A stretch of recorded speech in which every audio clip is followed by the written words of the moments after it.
Hi everyone, it's Amanda, Fortune, and Remy. And today I'm going to be doing my top 10 books of 2021 as well as some reading stats in the beginning of the video. If you're not interested in reading stats because snores, I am going to link some timestamps down below so you can skip that and go to the top 10 juiciest romances of 2021. I'm so excited for this video. I love doing this and I hope you find a really good recommendation to start off your 2022. Be sure to like and subscribe down below to support my channel, and without further ado, let's get into the video. So first, I'm going to go over some reading stats. So I'm going to put myself in the corner here and I'm going to pop up my screen of stats. So if I'm looking down, it doesn't matter because I have this whole screen of stats that you can look at.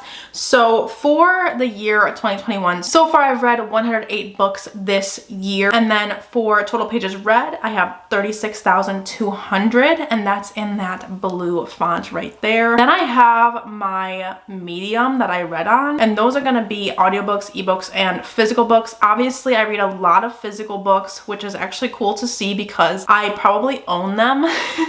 So it's nice to see that I'm reading some books that I own, and then ebooks are obviously the second one. Audiobooks are not really my thing, but I'm trying to be better at kind of filling my free time with that because I do have a commute to work that's about an hour. And then my Goodreads average is actually kind of surprising because I think last year I was around like 4.1. So I've definitely been a little more strict on my ratings. So that's nice to see. I also read a few books that were outside of my normal genres that probably didn't get the highest of ratings at The Lost Apothecary. Then on the right here we have, I think that's called a tree graph, and this one shows all of the genres that I read. Obviously we have romance, and then I did put dark romance in its own category just to see, and so that makes up a really big bulk of my reading. And then the second most high is thriller, which is actually surprising as well because last year it was fantasy that I really love on top of romance. So I've definitely had some changes in my reading taste, and I think this will go into 2022 for sure. And then on the bottom left we have a graph that shows the audiobooks, ebooks, and physical books, but in terms of ratings, just to see if there's a difference between the medium and what rating I give it. And then you can see on the bottom there is the star rating. So as you can see, I've read a lot of books with 4 stars, and actually I give out 5 stars like no tomorrow. So I guess that's good, but maybe we should like tone it down in 2022. I don't know. From what I've been doing in 2021, I've definitely been just giving them out when I really love something, and I feel like that's the way it should be. But I know some people like really don't give 5 stars. They put like 4.5 on it and call it a day, and then their 5 stars really are their top favorites. But for me, I just like to do if I really love it. So that's kind of a cool chart to look at. So in the middle here we have my diversity demographics. This shows that I read a lot of female authors and a lot of white authors. So this is definitely better than last year, which I'm super happy about. But for 2022, I definitely want to keep up with being more diverse in my reading. And then that next graph is just page count by month. As you can see, I had a great November, but I had a horrible March and February, which honestly makes sense because that was when I was leaving my trash job and getting a new job, which you can see really aided my mental health as I went along the year. So the next page is actually something I'm really proud of, and I think it's a really cool idea. So the Goodreads top 10 shows the highest rated books out of all the books I've read. So it's not my top 10 by any means, but it's the highest rated. And then the combined top 10 is taking that Goodreads top 10 and then my highest rated books and giving a top 10 based on that. And that's interesting because you'd think that would be my top 10 for this video, but it's definitely not. And then on the bottom here, if it has a star, it means it's on both lists. So technically it should probably be on my lists for this video, but I don't know. I don't know. We'll have to see what books I put on my top. So those are all the stats that I came up with this year. If you have any suggestions for next year, definitely leave them below. My fiance actually was the one who created this with me in his finance thing called Power BI. It's actually really interactive and it's so cool to work in. So yeah, hopefully those were interesting, but let's get into the best part of this video, which is the top 10 books of the year. All right, so in number 10 spot, we have Still Beating by Jennifer Hartman. I've mentioned this in a lot of videos, but I'll go over it again. This one follows a girl who ends up alone in a bar in the beginning of the book, and she calls her sister's man to come pick her up. They've never gotten along really. They're actually kind of enemies. They always had this thing where they kind of tease each other and everything like that. And then they end up both getting kidnapped by a guy that was harassing her at the bar. So they get thrown in this man's basement basement, and then they are forced to do unspeakable things. They form this bond that's kind of unbreakable because of the trauma that they go through together. And then this man is a psychopath that has them locked in the basement, and he wants them to fall in love before he kills them.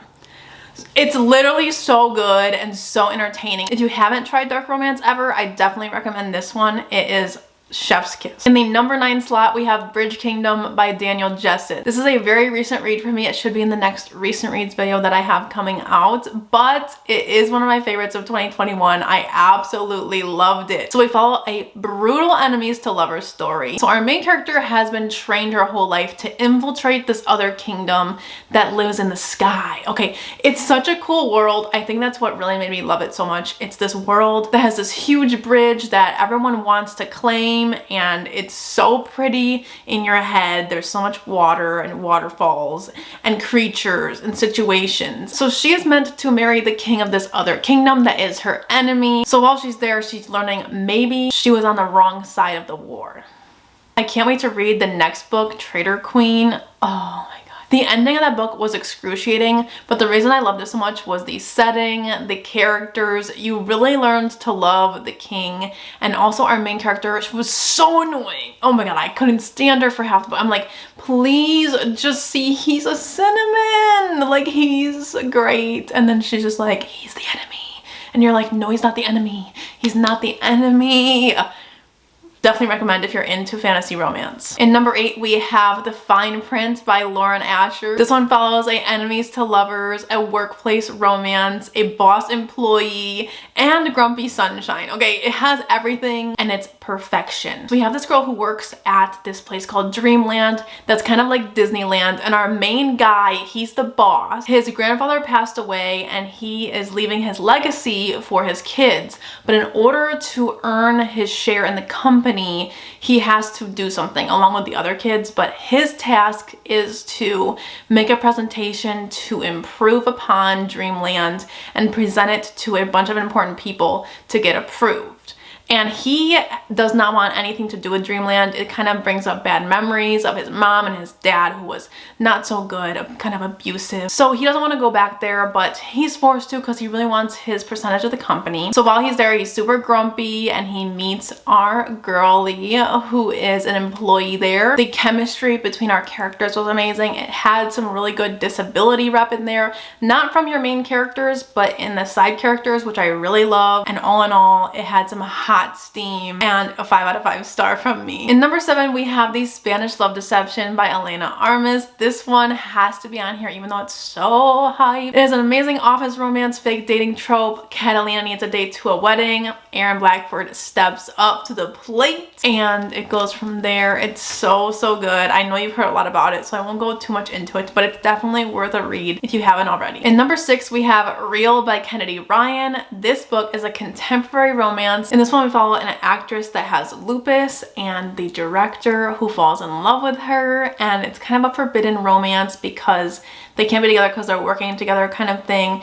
Cannon, the director, he instantly knows that he wants her as his actress for his documentary that he's making. It's super close to his heart and he wants somebody super special to be doing the role for his documentary, and she needs her big break, and this allows her to have this dream job. It's such a good love story. The documentary part stood out in this book. It was just such a good read and I loved the lupus representation. In number 5, we have another Kennedy Ryan. We have Long Shot. This one, if you watch my videos, you knew it's gonna be on here. I've been talking about it since forever. It's her first book in the Hoop series, and we follow Iris, who's in an abusive relationship, and August, who is a star basketball player that is pining after her.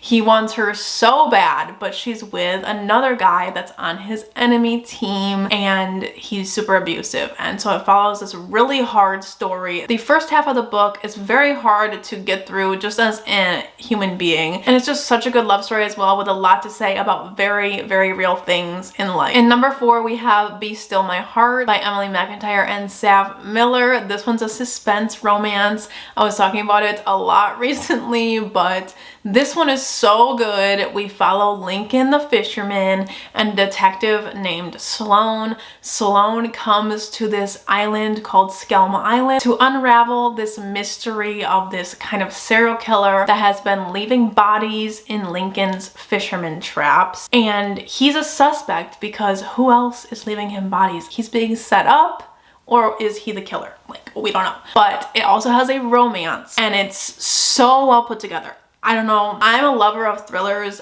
and romance, and when you put the two together, it usually doesn't work. It usually does not work, but this one worked so well. You could see the chemistry. It was a push and pull between Lincoln and Sloane the entire time, and then there's this twist as well. The setting is so good. It's in Maine, and you can definitely imagine all of the settings with the lighthouse and everything like that. All right, now we're in the top 3. In number 3, we have Hollow Heathens by Nicole Fiorina. This one was a book that I read in spooky season, and I definitely think it's a book that you should read in October for sure, but it can be read any time of year. This one's a fantasy kind of dark witchy romance, and it follows Fallen, who is going back to Weeping Hollow, which is this kind of town that's not known to anyone. It disappears when you go in. It doesn't let you come out unless you're ready, and it is so much fun to read in October. So the romance comes in with a Hollow Heathen and Fallen. So the Hollow Heathens are this group of guys that are cursed. They wear masks, and if you take the mask off, you see your worst fear and you die. But Fallen, she didn't die when she took off the mask of one Hollow Heathen. It's so good. It's like a fairy tale, and there's history behind why they fall in love, and it's so mystical and fun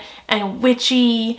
And I just loved it so much. It was just so aesthetically pleasing. If you have this kind of witchy, darker aesthetic in mind, this one is going to fulfill your dreams. It is such a good read. I'm really ready for Bone Island, which is the second book. Come on, give it to us. Give it to us. In number 2, we have Heartbreak Warfare by Kate Stewart and Heather Ogeron. This one is a military romance, and it has a love triangle. I'm warning you right now. So if you're not into that, I don't know, but it was so well done. So our main character goes into war. I think it's the war in Iraq, and what happens is she meets this guy there. She has a husband and kid at home.